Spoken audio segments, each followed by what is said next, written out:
kaibigan, nais ko munang ipakilala ang aking sarili. Ako si Francesca Magdalene R. Vergara at naririto kami upang ipaalam at magbigay sa inyo ng iba't ibang impormasyon patungkol sa aming paksa. Introduction sa pagtukoy sa paksa ng teksto. So, sa pagbabasa natin ng mga tekstong informatibo, ay mahalagang matukoy natin ang paksa, pangunahing idea at sumusuportang idea rito, upang lubusang maunawaan at masabing balido ang ating mga nababasa. So, mayroong mga pamamaraan upang madali nating matukoy ang paksa sa isang teksto. Gayon na rin ang mga pangunahin at sumusuportang idea rito.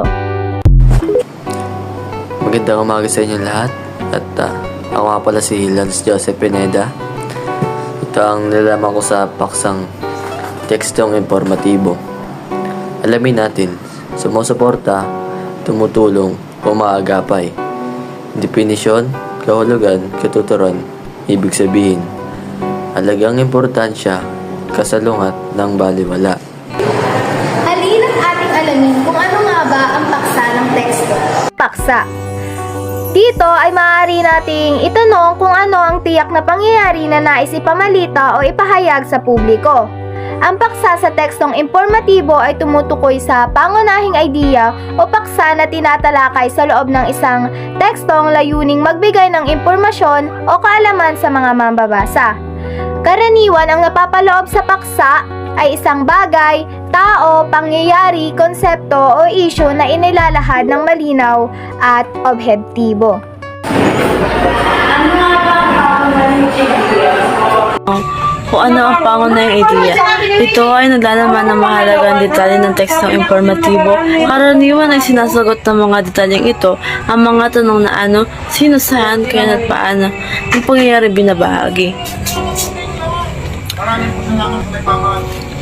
Pangunahing ideya, ito ay pinakabuo o sentro ng mensahe ng isang tala o teksto. Ito ay nagsisilbing sentro ng diskusyon na sinusuporta ng mga detalye o paliwanag. Ano naman ang ibig sabihin ng sumusuportang idea? Lumako naman tayo sa sumusuportang idea. Ang sumusuportang idea ay naglalaman ng mga dagdag na detalyeng may kinalaman sa pangunahing ideya. Maaring ito ang background o kaligirang impormasyon ng teksto ng mga sipi mula sa mga tao nakapanayan para sa balita. Ang sumusuportang idea naman, ito ay nagbibigay paliwanag, detalye o halimbawa upang patunayan o palawakin ang mga idea. May halimbawa ng sumusuportang idea. Pangunahing idea. Mahalaga ang pagbasa ng aklat para sa pagkatuto. Ang sumusuportang idea naman ito ay ang pagbabasa ay pagpapalawak ng talasalita at nagpapalalim ng mga pag-unawa.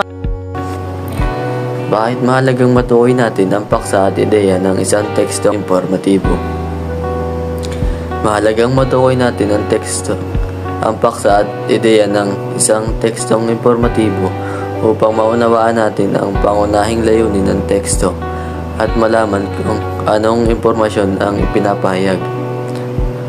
Ang paksa ay pangunahing paksa ng teksto, samantalang ang ideya ay mga mensaheng nais iparating o ituro ng may akda. Ito ang halimbawa ng tekstong informatibo. Angeles Makata ng taon 2016. Si Mark Anthony S. Angeles ang hiniranging Makata ng taon sa Talaang Ginto 2016 ng Komisyon sa Wikang Pilipino, KWF, para sa kanyang koleksyon ang mga tula na Sariwa pa ng sugat ng bayan kong sawi.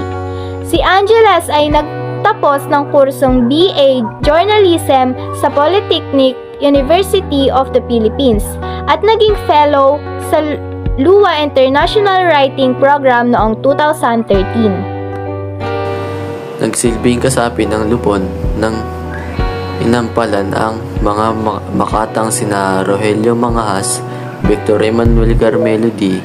Nadera Jr. at Jerry B. Gracio. Igagawad kay Angeles ang titulo sa ika-228 anibersaryo ng kapanganakan ni Francisco Balagtas Baltasar sa Orion Elementary School, Orion, Bataan. Tatanggap rin siya ng 30,000 at tropeyo mula sa KDSW. Ang Makata ng taon. Talahang ito ay patimpalang para sa mga Makata na nagsimula pa noong 1963. Kabilang sa mga nagwagi dito ang mga may tuturing na haligi ng panala ang Pilipino na sina Alfredo Antonio, pambansang alagad na si Virgilio Almario at Rod Elinia Mabangla. Isa ito sa pinakamatagal at pinaka-presentiyasyong mga parangal ng makakawin ng Pilipino. Makata, magpahanggang ngayon. Pansinin kung paano nakaayos ng nakabalitod ang Tatsuloko inverted triangle ang mga bahagi ng tekstong informatibo. Ang nasa pinakamatas na bahagi ang may tuturing na pinakamahalagang bahagi ng teksto. Sinusundan ito ng mahalagang kaisipan o idea. Ito ay ang sentral na idea o pangunahing paksa ng isang talata o teksto. Binubuo ito ng pangunahing idea at ang sumusuportang idea na nagbibigay linaw at detalye sa mensahe ng teksto. So, sa pagtatapos ng araling ito, mahalagang matutunan at malaman natin na malaki ang tulong ng pagtukoy ng paksa sa pangunahing idea at sumusuportang idea sa pagbabasa ng mga tekstong informatibo.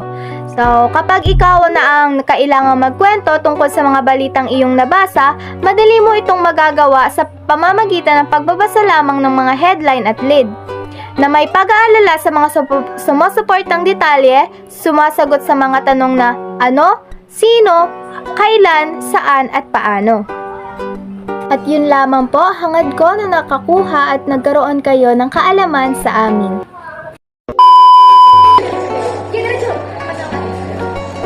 Magandang umaga sa inyong lahat.